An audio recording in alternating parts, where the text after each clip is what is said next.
Doctor Alamgir Hossain, বিশেষ অতিথি পরিকল্পনা কর্মকর্তা। এছাড়া উপস্থিত আছেন RMO ডাক্তার এবং উপস্থিত সকল রাখবেন আমাদের সম্মানীয় জেলা ব্যবস্থাপক মহোদয়।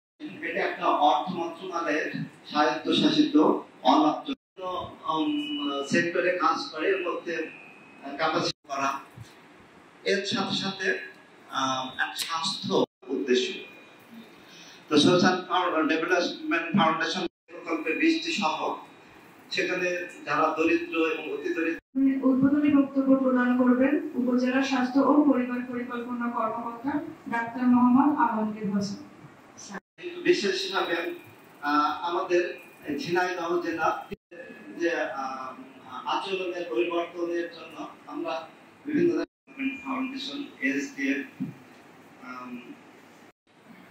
এর সবই লক্ষ্য হচ্ছে যে আমাদের স্বাস্থ্য সেবা নিশ্চিত সহ তাদের